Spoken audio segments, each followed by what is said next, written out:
세상에서 가장 귀한 여러분들, 우리 예수님의 이름으로 우리 환영합니다. 오늘 이 시간을 통해서 여러분 모두가 예수님을 만나는 귀한 시간 되시기를 소망합니다. 여러분들 정말 잘 오셨습니다. 저희가 지난주에 일기예배를 보는데 주말에 비가 온다 그래가지고 기도 많이 했습니다. 토요일 날 비 온다 그러고 주일 날 비 온다 그래서 비가 오면 오시고 싶어 했던 마음들이 좀 바뀌어질 수도 있고, 하나님께서 비가 오면 안 되는데요 라고 기도를 많이 했습니다. 오늘 아침에 어제 저녁서부터 계속 하늘만 보고 살았습니다. 오늘 아침에 일찍 일어나가지고 하늘을 봤더니 기도를 약간 제가 부족했습니다. 왜냐하면 선선하게 해달라고 그럴 걸. 날씨가 너무 덥더라고요 보니까. 좋은 일 가운데 여러분들 만나게 돼서 정말 반갑습니다. 제가 예전에 문화재 청장을 지낸 유홍준 교수라는 분이 있는데, 이분이 나의 문화유산 답사기라는 책을 썼는데 이 책이 베스트셀러가 되었습니다. 저도 그 책을 몇 번을 봤어요. 굉장히 재미있어서. 근데 며칠 전에 서재를 봤더니 그 책이 이렇게 눈에 들어오더라고요. 다시 한번 책을 꺼내서 이렇게 보면서 문득 어린 시절이 생각이 났습니다. 저는 원래 목사가 꿈이 아니었습니다. 저는 원래 꿈은 사학자가 되는 게 꿈이었습니다. 그래서 중학교 다닐 때부터 그 고적 답사하는 거를 굉장히 좋아했어요. 그래서 유적지를 많이 찾아다녔고, 특별히 제가 뭘 좋아했냐면 탁본하는 걸 좋아했어요. 그래서 탁본을 하고, 그래서 어렸을 때 중학교 때부터 마음의 꿈을 나는 사학자가 돼야지, 이런 마음을 꾸면서 학창시절을 보냈습니다. 그리고 고등학교를 들어가서 고3이 됐는데, 제가 고3 초에 갑자기 결핵이라는 병이 걸렸습니다. 그러면서 내 인생이 내가 생각했던 것과 전혀 다르게 내 삶이 가게 됐습니다. 그리고 내가 전혀 생각지 못했던, 생소하게 여겨졌던 신학교를 들어가게 되었습니다. 처음에는 실망이 너무 컸습니다. 그리고 학교 생활이 너무 어려웠습니다. 그리고 학생들 친구들과도 어울리고 싶은 마음이 들지 않아, 사귀고 싶은 마음도 갖지 않았습니다. 그리고 신학교 생활을 보내는데 어느 날 제가 책불실에 앉아 있는데 제 마음속에 이런 생각이 드는 겁니다. 만약 내가 결핵에 걸리지 않았다면 내 발로 신학교에 왔을까? 아니더라고요. 결핵에 걸려서 죽음을 생각하다가 신학교에 온 거더라고요. 결국 죽을병을 통해서 하나님이 나를 부르신 사건이었구나 하는 마음이 드는 것입니다. 그러면서 제 마음속에 하나님도 내가 하나님을 만나는 것이 아니라 하나님이 나를 찾아와 주셔서 나를 만나 주시는 거더라고요. 그리고 목사가 됐습니다. 그리고 가끔 이런 생각을 합니다. 만약에 내가 그때 질병에 걸리지 않고 또 내가 목사가 되지 않았다 그러면 나는 지금 어떤 길을 가고 있을까? 내가 정말 원했던 사학자가 됐을까? 아니면 또 내가 전혀 생각지 못했던 길을 가고 있는 것은 아닐까? 이런 저런 마음이 들더라고요. 여러분, 그러므로 깨달은 게 뭐냐면 우리 살아가다 보면은 내가 얘기치 못했던 어려움을 만나는 경우도 있습니다. 아마 여러분들 가운데 우리 가정에 요 문제만 없으면 우리 가정은 아무 문제 없는데, 이 걱정만 없으면 우리 가정 아무 걱정 없는데 하는 그 문제 하나, 어쩌면 그 문제 하나 때문에 오늘 우리가 여기와 있기도 하는 거고, 또 우리가 그런 문제 때문에 우리가 하나님을 찾게 되는 것이 아닌가 하는 생각이 들기도 했습니다. 그리고 여러분들을 생각했습니다. 오늘 여러분들 우리에게 오셨는데 여러분들 어떤 마음으로 오셨습니까? 아마 이제 여러분들을 초대하신 분이 우리 교회가 이번에 그 전도 축제면서 행복한 만남이라는 그런 시간을 갖는데 한 번만 와줘. 그래서 거절하기 어려워서 오신 분도 있고, 또 어떤 분은 안 오면 관계가 깨질 것 같아서 그래서 오신 분도 있고, 또 어떤 분은 거의 협박해서 아마 협박에 못 이겨서 오신 분들도 있을 것입니다. 아마 다 각각의 마음속에 이런 마음 저런 마음, 아마 마음속에 비 많이 왔으면 좋겠다. 그래, 비 와서 못 간다고 그래야지. 뭐 아니면 갑자기 좀 일이 생겨서 이 일 때문에 내가 못 가게 될 것 같다고 그러고도 싶고, 뭔가 이런저런 마음이 여기까지 여러분들이 오기까지 많은 생각이 들었을 겁니다.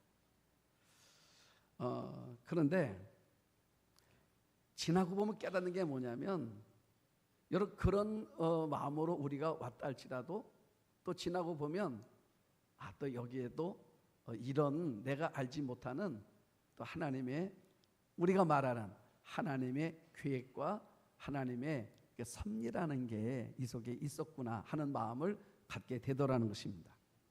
사실 우리 교회도 여러분들 초대하려고 12주 동안 많은 시간을 갖고 또 마음으로도 준비하고 또 기도로도 준비하고 여러 순서를 가지면서 계속해 준비해 오다가 오늘 여러분들을 초대한 것입니다.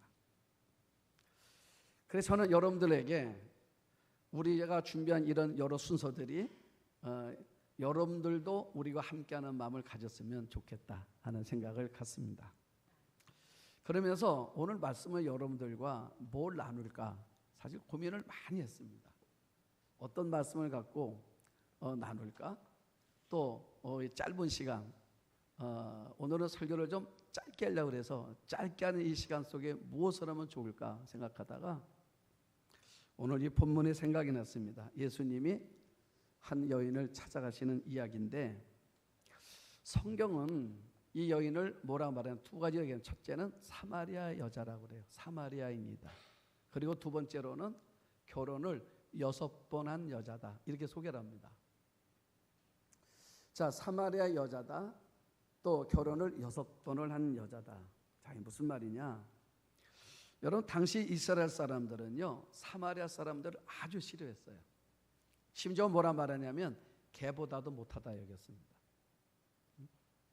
그래서 또 이 사마리아라는 지역 자체를 사람만 싫어한 것이 아니라 지역도 싫어해가지고 이 유대인들은 이 사마리아 땅을 밟지도 않았습니다. 무려 얼마 동안 그랬냐면 500년 동안을요. 그러니까 500년 동안 그 땅을 밟지도 않았어요. 그래서 갈릴리라는 지역에서 예루살렘에 가려면 요 가운데 있습니다. 사마리아라는 동네가. 그러면 그 사마리아를 통하면 직선으로 가기 때문에 거리가 짧아요. 빠를 수 있고. 근데 사람들이 돌아갑니다. 이 사마리아 땅을 밟기 싫어서. 그래서 사마리아 사람들도 자신들이 사마리아라고 말하는 것을 굉장히 부담스러워했어요. 예전에 드라마 보면 이런 게 나옵니다. 보면 전화 받을 때 뭐라 이렇게 말해요. 여보세요 그러면 성북동입니다 이러더라고. 그건 뭐예요? 내 동네에 대한 프라이드 의식이 있는 거예요. 제가 옛날에 제가 성남에서 살았습니다. 성남에서 살았는데 그때 분당이 막 개발돼 가지고 막 천당 밑에 분당이라면서 굉장했던 시절이 있었습니다. 그래서 제가 제주도를 여행을 갔어요. 제주도에 갔는데 그 한 분이 저거 물어보시더라고. 어디에서 오셨냐고. 나도 모르게 분당에서요 이랬어.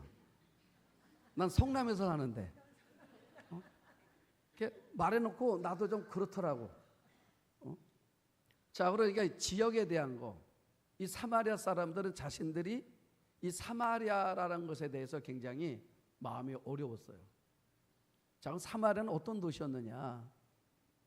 이스라엘 나라가 아수르하고 전쟁을 했습니다. 전쟁에서 패했어요.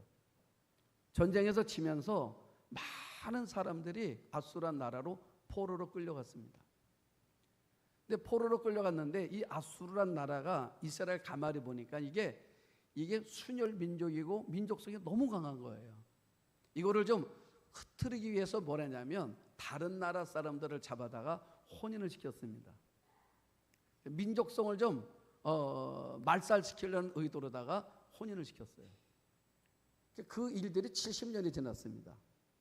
70년이 지난 다음에 이제 해방이 돼가지고 돌아왔는데 사람들이 보니까 얼굴이 나하고 다른 거예요. 이게 뭐야? 분명히 유대인인데 얼굴의 모습들이 다른 겁니다. 혼혈아였어요. 그래서 유대인들이 이 사람들을 배척하기 시작합니다. 공동체에서 몰아내는 거예요. 이 사람들이 밀려서 모여 산 곳이 바로 사마리아라는 지역입니다. 어떻게 보면 이 역사에 아픈 상처가 있는 도시가 사마리아입니다. 우리나라도 병자호란 때 청나라와 전쟁에서 우리가 졌잖아요. 그리고 왕이 나와가지고 굴욕적인 그런 모습도 보여줬고, 그때 수많은 사람들이 청나라로 끌려갔습니다. 그리고 이제 청나라에 끌려갔다가 돌아왔을 때 그 더럽혀진 몸이라 그래가지고 집안에서 받아주지 않아가지고 강제로 자살하게 만드는 아픈 역사가 우리나라도 있었습니다. 자, 사마리아가 그런 지역이에요. 거기다가 이 여자는 결혼하는데 번번이 실패했던 것입니다. 어느 날 물을 길러 가야 되는데 물이 필요하잖아요, 살아가려면. 그런데 성경이 뭐라 말하는 이 여인이 물을 길러 가는데 정오에 갔다고 그래요. 12시에. 그 왜 12시란 말을 썼을까? 이스라엘은 낮에는 굉장히 덥습니다. 밤에는 굉장히 추워요, 반대로. 더울 정도 아닙니다. 보통 섭씨 50도 이상 되는 날씨예요. 낮에는 사람들이 왕래를 못해요. 사람들이 없는 것입니다. 그러니까 이 여자는 사람들이 없는 시간을 찾아서 물을 길러 간 거예요. 왜 그렇겠습니까? 사람들 만나는 게 너무 힘들었던 거예요. 그리고 사람들 만나는 게 두려웠던 것입니다. 그래서 사람들이 없는 시간을 찾아서 물을 길러 간 것입니다. 자, 왜 사람들 만나는 게 부담스럽습니까? 살아온 과거 때문에 그래요. 내가 결혼을 6번째 했다 그 말이에요. 여러분, 어떤 사람이 결혼을 여러 번 하고 싶은 사람이 어디 있겠습니까? 또 결혼을 왜 하는 겁니까? 행복하려고 하는 거잖아요.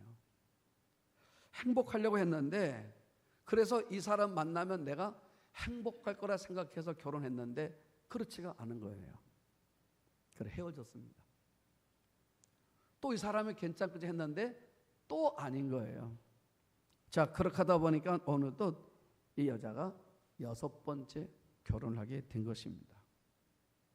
자, 그러다 보니까 사람들의 시선이 좋은 게 아니에요. 여러분, 이것이 우리에게 말해주겠습니다. 목마르다는 거예요. 목마르다는 거예요. 인생은요, 상황은 다 다를지 모릅니다. 그러나 다 목마르다는 것입니다. 아마 여러분들이 집을 사신 적 있을 겁니다. 집을 살 때 됐습니까? 기분이 너무너무 좋았어요. 잠도 안 오고. 그런데 그 기쁨, 그 만족도 계속 가지는 못하더라는 것입니다. 우리가 차를 구입해 보면, 여러분 처음에 차를 구입하면 얼마나 기분이 좋은지 몰라요. 그런데 그것도 얼마 가지 않으면 또 그 마음도 사라지는 것입니다. 인생이 다 그런 거예요. 이 여자도 마찬가지입니다. 내가 이 남자 만나서 행복해야지 하고 한 건데 막상 그렇지 못하더라는 것입니다. 여러분, 모든 사람은요 이런 마음이에요. 나도 좀 남들처럼 꿀리지 않게 살아보고 싶고, 누구나 우리 마음속에, 그리고 자랑하고도 싶고 박수 받고 싶고, 그런데 한 걸음 들어가 보면 그 안에는 다 아픔도 있고 고통도 있더라는 것입니다. 문제없는 사람이 없어요. 단지 그냥 겉으로 볼 때만 괜찮아 보일 뿐이지 사람들마다 다 만나보면 그 사람만이 가지고 있는 아픔과 고통과 그리고 그 사람이 안고 있는 고민이 다 있더라는 것입니다. 겉으로 볼 때만 괜찮은 거예요. 해외여행 다니고 골프백 메고 다니고 명품 들고 다니고 애들 잘 되는 것 같아도요, 그래 보이는 것 같을 뿐이더라 그 말이에요. 오죽하면 유명 연예인들이 재벌이 극단적 선택을 하겠습니까? 외로운 거예요. 고독한 것입니다. 나만이 가지고 있는 삶의 고민이 있더라 그 말이에요. 그래서 우리 찬송가에 이런 게 있습니다. 근심 걱정 모든 괴로움 없는 사람 누군가. 근심 걱정 모든 괴로움 없는 사람 누군가? 아무도 없다는 거예요. 여러분 어떻습니까? 저도 가끔 우리 교인들 가운데 보면 너무 행복해 보이는 교인이 있어요. 부족한 게 없어 보니까. 그래서 제가 가끔 이렇게 물어봅니다. 좋으시겠다고. 그런데 막상 얘기 들어보면 그분만이 말 못할 그분만이 가지고 있는 삶에 아픔이 있고 고민이 있더라 그 말이에요. 응?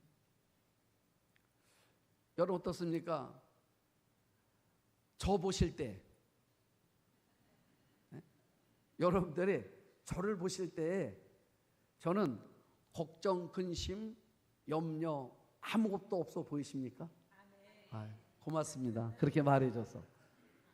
그런데 저도 있어요. 내 마음에 고민이 있어요. 그래서 마음속에 요 문제만 풀리면 다 풀릴 것 같아요. 그래서 하나 풀리고 났더니 또 다른 고민거리가 또 하나 또다시 생기는 거예요. 어쩌면 우리가 하나님 앞에 가는 날까지 우리 안에 있는 이 고민은 늘 있는 게 아닌가? 목마름이 있는 거 아닌가? 자, 이런 마음이 들었습니다. 그런데 오늘 성경은 뭐냐면 그런 사람에게 예수님이 찾아오셨다 그 말이에요. 아픔 있는 사람들에게, 고민 있는 사람들에게, 말 못할 상처가 있는 사람들에게 예수님이 찾아오셨다는 것입니다. 그런데 예수님은 찾아오시기만 하는 것이 아니라 오셔서 가는 것이 아니고 함께 계시는 분이에요. 그래서 우리는 예수님의 이름을 임마누엘이라고 합니다. 임마누엘이라고. 무슨 말이냐면 우리와 늘 같이 계시는 분이라고. 늘 같이 계시는 분이라 그 말이에요. 자, 그러면 우리와 늘 같이 계신 예수님이 어떤 분인가로 제가 한번 소개를 하겠습니다. 왜냐하면 불편한 분이 나와 같이 있겠다 그러면 우리 힘들잖아요. 그 예수님 어떤 분이시냐 그랬더니 오늘 성경 보니까 우리 마음을 살피시는 예수님이래요. 우리 마음을 살피시는 예수님. 오늘 성경을 보니까 예수님께서 여자를 만나러 오셨습니다. 근데 문제가 주님 보니까 제자들이 문제예요. 아직 여자는 오지 않았는데 내가 여인을 만나야 되는데 이 여인은 사마리아 여자입니다. 사마리아 사람들하고는 유대인들하고는 상종을 안 해요. 근데 제자들은 다 유대인들입니다. 그래서 이 사람들은 어려서부터 우리는 사마리아 사람들하고는 상종 안 해. 서로 어울리지도 않아. 이렇게 배우고 커온 사람들이에요. 그러면 만약에 예수님께서 사마리아 여자를 만나게 되면 제자들 옆에 있으면 이 여인은 또 상처가 될 겁니다. 왜 그렇습니까? 다른 눈으로 볼 거 아니에요. 제자들이. 또 다른 시선으로 볼 거 아니겠습니까? 얼마나 힘들어요 여자가. 그래서 예수님께서 제자들을 뭘 시키냐면 동네에 가서 너희들이 좀 먹을 거 좀 사오라고 그래요. 자, 심부름 가는 거 우리 12명 먹을 거거든요. 그러면 12명 먹을 거니까 한두 명만 가면 되잖아요. 사오는 거. 근데 예수님께 12명을 다 보내요. 너희들 이왕 가는 거 다 같이 갔다 와라. 다 보내는 거예요. 그리고 주님 홀로 남으시는 겁니다. 이유는 이 여자가 불편할까 봐. 혹시 유대인들 남자를 만났을 때 마음이 힘들까 봐. 사실 사람들을 피해서 정오에 아무도 오지 않는 시간에 물리러 왔던 여자인데 혹시 마음이 힘들까 봐. 여러분, 누구도 여러분 마음 몰라도 예수님은 여러분의 마음을 아시는 분이에요. 네? 우리 예수님은 내 마음도 아신다니까요. 예수님은 내 마음도 아세요. 그래서 어떤 때는 내가 힘들할 때 보면 말이에요, 주께서 내 마음을 아시고 나를 위로하실 때가 있어요. 자, 그 다음에 사람들은요, 두 번째 보니까 과거와 현재만 봐요. 근데 우리 예수님은 하나 더 보시더라고. 뭘 보냐면 미래까지 보시더라고. 자, 무슨 말이냐면, 왜 사람들이 여자 손가락질합니까? 이 여자 부끄러운 과거 때문에 자꾸 손가락질을 하는 거예요. 지금도 어떻습니까? 지금도 살고 있는 이 남자도 별거 아닌 거예요, 보니까. 그래서 예수님은 뭐라 말합니까? 내 남편을 데려오라 했을 때 내 남편이 없습니다. 지금 살고 있는데 남편이 아니래요. 주님 뭐라 말씀하시냐면 내 말이 맞다고 그래요. 그러니까 이 관계도 적절한 관계가 아닌 거예요, 지금. 그러니까 사람들은 그것만 보는 거예요. 이 사람이 지나왔던 과거, 그리고 지금의 모습만 보고 자꾸 뭐합니까? 손가락질하는 거예요. 근데 우리 예수님은요, 하나를 더 보시더라고요. 이 여자의 앞으로 미래까지. 자, 이 앞으로 미래인데, 이 앞으로 미래는 어떻게 바뀌는가 그랬더니요, 오늘 성경 우리가 4장 28절 29절을 보면은 이렇게 말합니다. 여자가 물동이를 버려두고 동네로 들어가서 사람들을 만나요. 여러분, 이 여자가 앞으로 얘기입니다. 이거는 앞으로 예수님을 만난 이후의 삶의 얘기예요. 그러니까 예수님을 만나고 났더니 여자가요, 사람을 두려워했잖아요. 그런데 물동이를 내버려두고 막 동네로 들어가, 자기가 자발로 들어가서 그래서 사람들을 만나가지고 내가 예수를 만났다는 이야기를 소개하기를 시작하는 것입니다. 여러분, 여자가 변화된 거예요. 어떻게 해요? 자기 안에 갇혀있던 사람이 세상 밖으로 나온 거예요. 어떻게 해서요? 예수님을 만나고 나면 자기 안에 있던 사람이 자기 밖으로 나오는 일이 일어나게 된다는 거예요. 주님은 그걸 보고 계시는 거예요. 지금은 이 여자가 비록 사람들 앞에 나서지 못하지만 나를 만나고 나면 이제는 어둠에서 빛으로 사람들 앞에 나설 수 있는 삶으로 바뀔 수 있다는 것입니다. 여러분, 그렇습니다. 예수님을 만나면요, 이렇게 바뀌는 거예요. 여러분, 심지어요, 성격도 바뀐다니까. 안 바뀔 것 같죠? 여러분, 성격 바뀌어요. 혹시 여러분들 가운데 나는 너무 내향적이야, 좀 외향적으로 바뀌었으면 좋겠어. 예수님을 만나보세요. 바뀌어지지. 이렇게 말하면 안 바뀔 텐데 한번 만나보세요. 바뀌나 안 바뀌나. 여러분, 우리 인생에 안고 있는 고민의 문제들, 또 내 안에 이 숙제 같은 이 일들이 여러분 예수님을 만나고 나면 생각지 못했던 방법으로 놀랍게 바뀌어지는 역사가 일어날 수 있다, 그 말이에요. 그래서 예수님 오늘 말씀에 뭐라 말하냐면, 이 물을 마시는 자마다 다시 목마르는지만 내가 주는 물은 영원히 목마르지 않는 거야. 네? 여러분이 무슨 말이냐면 다른 것으로는 채울 수 없다는 것입니다. 사실 이 여인은요, 자신의 목마름을 채우려고 남자를 통해서 채워보려고 했고, 물질로 채워보려고 했고, 하물며 여러 형태로 취해보려고 했지만은 아무리 해도 채워지지 않더라. 목마름은 계속 있더라는 것입니다. 여러분, 그렇죠? 이유가 뭔지 아십니까? 여러분, 가끔 그런 질문 해봐요. 여러분, 돈이라는 게 있습니다. 여러분들 마음속에 돈이 여러분들은 얼마 정도 있으면 만족할 것 같아요? 여러분들 생각에. 저는 내 마음의 소원이 1,000만 원이었어요. 나는 1,000만 원만 있으면 나는 더 이상 바라지 않는다 그랬어요. 그런데 제가 1,000만 원은 있거든요. 그런데 그 1,000만 원이 아무리 내가 만족이 안 돼. 아마 여러분들 마음속에 저보다 더 많이 가진 분이 있을 겁니다. 여러분 어떻습니까? 여러분 소유에 대해서 만족하십니까? 만족하지 않아요. 여러분 물질만 그러겠습니까? 명예도 마찬가지예요. 인생의 모든 것은 어떤 것도 우리 삶 속에서 채워도 만족하지 못하는 거예요. 그래서 우리 삶이 힘든 거예요. 그 이유가 뭘까 그랬더니 어거스틴이라는 유명한 학자가 이런 얘기를 했습니다. 그 이유는 우리 마음속에는 하나님 아니면 채워지지 않는 공간이 있대요. 우리 마음속에는 하나님이 아니면 채워지지 않는 공간이 우리 마음속에 있다는 것입니다. 그러니까 다른 거를 아무리 채워놔도 이 비어있는 공간 때문에 우리 삶이 만족하지 못하더라는 것입니다. 그런데 하나님으로부터 우리 안에 채워지는 마음, 영혼의 근력이 생기면, 영적 목마름이 채워지면 그 나타났던 모든 목마름의 증상들이 사라지더라는 거야. 여러분 정말 그렇습니다. 우리가 예수를 만나고 나면 채우지 않았던 목마름이 채워지고 나면 그 다음부터 오는 기쁨이 뭐냐면 감사하고 만족이란 마음이 우리 안에 들어오기 시작하더라는 것입니다. 그래서 말한 것입니다. 세상에 주는 물은 마셔도 목마르려니와. 그러나 하나님이 주는 물을 마시는 사람은 영원히 목마르지 않는다고. 나는 오늘 여러분들이 우연히 온 것 같지만 결코 우연 아니에요. 나는 여러분들이 이번 기회를 통해서 예수님과의 좋은 만남을 갖게 되는 기회가 될 수 있기를 주의 이름으로 축복합니다.